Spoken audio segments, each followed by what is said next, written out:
Dalam Sahih Muslim diriwayatkan, Nabi SAW bersabda, apabila kalian mendengar muadzin mengumandangkan adzan, maka ucapkanlah seperti yang diucapkan. Kemudian berselawatlah atasku, karena orang yang berselawat atasku dengan satu selawat, niscaya Allah akan berselawat atasnya dengannya 10 kali. Kemudian mintalah kepada Allah al-wasilah untukku, karena ia adalah manzilah di surga. Tidaklah layak tempat tersebut kecuali untuk seorang hamba dari hamba-hamba Allah, dan saya berharap agar saya menjadi hamba tersebut. Dan barang siapa memintakan wasilah untukku, maka syafaat halal untuknya. Dari hadis ini kelihatan bahwa manzilah atau kedudukan di surga yang hanya bisa ditempati oleh seorang hamba. Berarti harus orang yang spesial, orang yang paling tinggi kedudukannya, dan pastinya itu adalah Nabi Muhammad SAW. Nabi berharap setelah hari pengadilan nanti beliau SAW lah yang menempati manzilah itu. Untuk itu Nabi SAW minta kita selawat setelah adzan. Ini bukti selawat adalah sarana untuk Nabi sampai ke manzilah itu. Kemudian kita lihat tadi ada istilah al-wasilah. Ada yang menarik dengan hadis Imam Muslim tersebut. Mintalah kepada Allah al-wasilah untukku. Di situ dikatakan karena ia atau al-wasilah adalah kedudukan di surga. Tidaklah layak tempat tersebut kecuali untuk seorang hamba dari hamba-hamba Allah. Dan saya berharap agar saya menjadi hamba tersebut. Jika kita telusuri kembali ke kisah Adam dan Iblis di atas, kedudukan prestisius itu adalah al-wasilah. Untuk memahami ini, mari kita tinjau ayat-ayatnya. Pemirsa, dalam Al-Quran, al-wasilah ditemukan dalam Al-Maidah 35 dan Al-Isra 7. A'udzubillahi Bismillahirrahmanirrahim. Ya ayyuhalladzina amanu taqullaha wabtaghu ilaihil wasilah. Wabtaghu ilaihil wasilah tawajahidu fi sabilihi la'allakum tuflihun. Wahai orang-orang yang beriman, bertakwalah kepada Allah, carilah wasilah, yaitu jalan untuk mendekatkan diri kepadanya, dan berjihadlah, berjuanglah di jalannya agar kamu beruntung. Dalam Al-Isra 57, Bismillahirrahmanirrahim. Ulaika alladzina yad'una yabtaghuna ila rabbihimul wasilata ayyuhum aqrabu wa yarjuna rahmatahu wa yakhafuna 'adzabah. Inna 'adzaba rabbika kana mahdhura. Orang-orang yang mereka seru itu mereka sendiri mencari jalan kepada Tuhan masing-masing. Masing-masing berharap siapa di antara mereka yang lebih dekat kepada Allah. Mereka juga mengharapkan rahmatnya dan takut akan azabnya. Sesungguhnya azab Tuhanmu itu adalah yang harus ditakuti.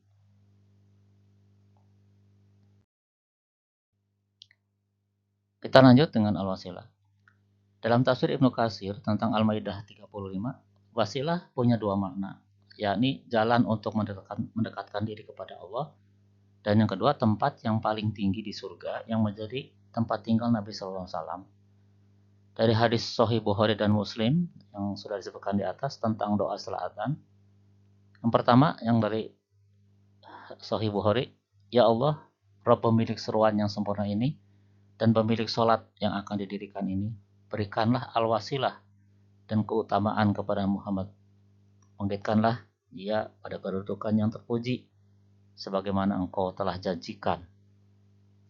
Dalam hadis Muslim, apabila kalian mendengar muadzin mengumandangkan adzan, maka ucapkanlah seperti yang dia ucapkan, kemudian bersalawatlah atasku.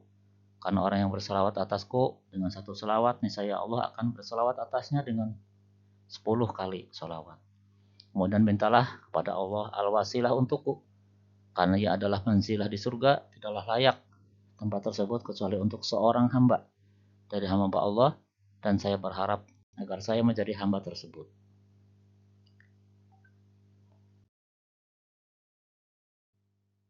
Dari beberapa keterangan ini jelas bahwa al-wasilah adalah tempat di sisi Allah yang paling prestisius atau kedudukan terpuji, maqam mahmuda, yang dinisbahkan Allah kepada Nabi SAW sebagai pengganti Adam dan yang diidamkan penduduk langit.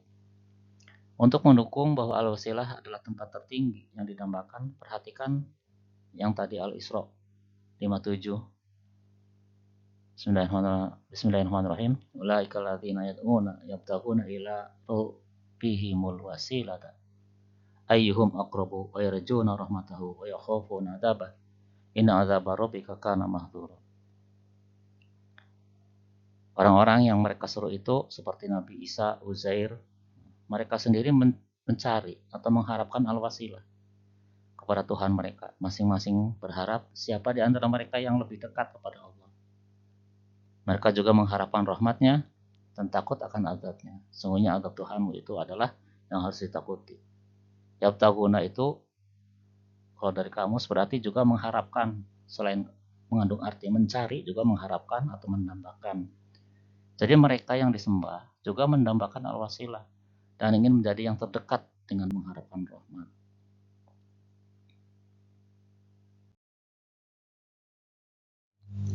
Selawat seakar dengan sholat, doa yang berfungsi mendekatkan. Selawat adalah salah satunya amalan yang dilakukan bersama Allah, para malaikat, dan orang beriman. Kerjasama ini membentuk kedekatan yang kuat, ada hubungan yang kuat.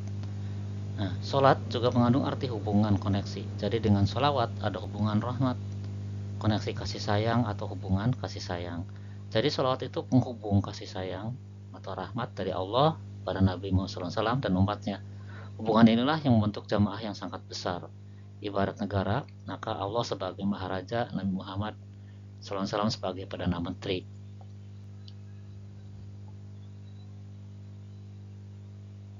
Di atas sudah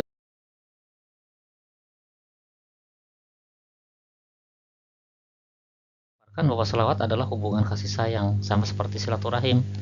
Silaturahim untuk mempererat sesama manusia, selawat untuk mendekatkan orang beriman dengan Nabi Muhammad SAW dan Allah SWT. Makin banyak silaturahim, makin akrab, makin dekat sama manusia. Makin banyak selawat, akan makin dekat dengan Nabi SAW dan Allah SWT. Hadis Imam At-Tirmidzi nomor 46 meriwayatkan, Rasulullah SAW bersabda, orang yang paling dekat denganku pada hari kiamat adalah yang paling banyak bersalawat kepadaku. Dalam Mi'raj, Allah sudah membuktikan kalau Nabi Muhammad SAW adalah makhluk yang paling dekat dengan Allah. Jelas bahwa jika kita ingin dekat dengan Allah, maka dekati Nabi SAW dengan bersalawat. Lalu apa peranan sholat? Apakah kalau sudah sholawat, sudah masuk koridor yang aman, sudah masuk pesawat yang aman, tidak perlu lagi sholat? Sholat itu amalan individu yang tidak bisa diwakilkan. Sama seperti tiket pesawat.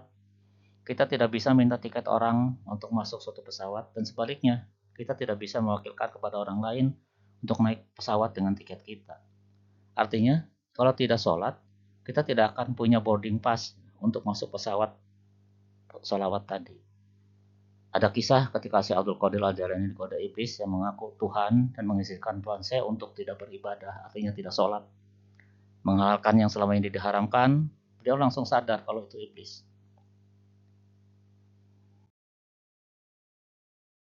Iblis memuji Tuhan saya dengan mengatakan bahwa biasanya ulama yang zuhud berhasil digoda dengan cara itu, tapi Abdul Qadir berhasil mengalahkan iblis. Iblis memuji, sungguh karena ilmumu, kepada Tuhan saya mengatakan, karena ilmumu engkau berhasil. Tuhan saya menjawab, semua bukan karena kehebatanku, tapi karena rahmat Allah yang melindungi aku. Jadi kalau ada orang yang mengaku wali dan tidak sholat, gelandangan, merasa tidak perlu ibadah, yang haram jadi halal, berarti wali setan yang sudah tertipu iblis. Tuhan saya juga menyadari peranan rahmat dari Allah.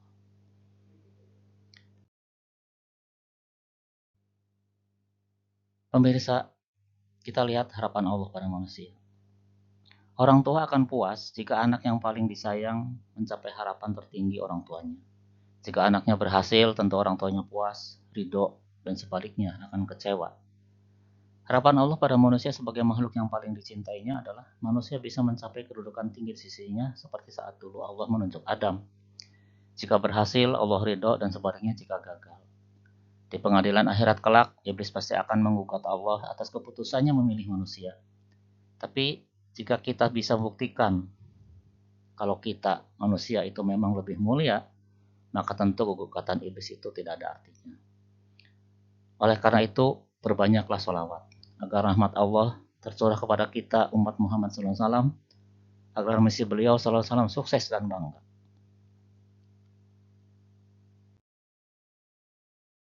Di hari pengadilan nanti, iblis juga memamerkan jumlah pengikutnya.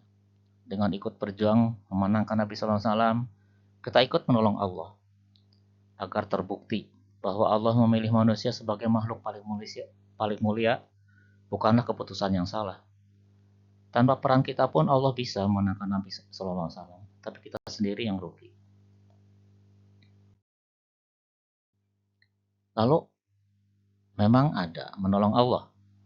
Dalam surat Muhammad ayat 7 Allah berfirman, A'udzubillahi minasyaitonirrajim. Bismillahirrahmanirrahim. Ya ayyuhalladzina amanu in tansurullaha yansurukum wa yutsabbit aqdamakum. Wahai orang-orang yang beriman, jika kamu menolong Allah, niscaya Dia akan menolongmu dan meneguhkan kedudukanmu. Nah, mungkin kita bertanya, kenapa ayat ini ada di surat Muhammad? Silakan pemirsa cari jawabannya sendiri. Dalam surat Al-Hajj ayat 40, Allah juga menegaskan, wala yansurunallahu ma yansuruh. Sungguh Allah pasti menolong orang yang menolongnya. Ayat di atas konteksnya adalah perang Badar. Namun perang itu sudah usai, kita tidak bisa ambil bagian. Sesungguhnya peperangan yang abadi adalah antara yang hak dan yang batil, antara Nabi Muhammad SAW dengan iblis. Walaupun tidak kelihatan. Banyak ayat yang mengingatkan kalau asyaiton, tunggal definitif, yang berarti iblis, adalah musuh, untuk mengingatkan kita sedang diperangi. Bismillahirrahmanirrahim. Inna syaitana lakum aduwwun fattakhidhuhu aduwwa. Innama yad'u hisbahu liyakunu min ashabis sa'ir. Sungguh setan itu adalah musuh bagimu, maka perlakukanlah ia sebagai musuh, karena sungguhnya setan itu hanya mengajak golongannya agar mereka menjadi penghuni neraka yang menyala-nyala. Dalam peperangan ini kita bisa ambil bagian dengan doa, yakni dengan bersolawat. Jika kita konsisten ikut peperangan ini di pihak Nabi SAW sampai akhir hayat, insya Allah kita masuk golongan syuhada. Kalau tidak, kita tidak perlu menuntut imbalan. Tapi kalau ada keperluan yang motivasinya bukan murni duniawi, ya tidak ada masalahnya.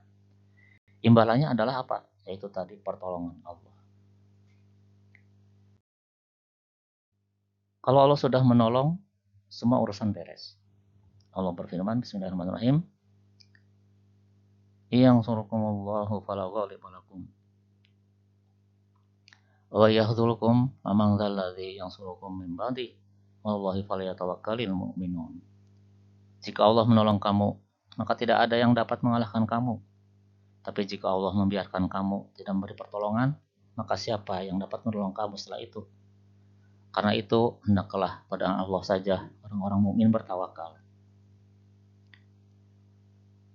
Pemirsa,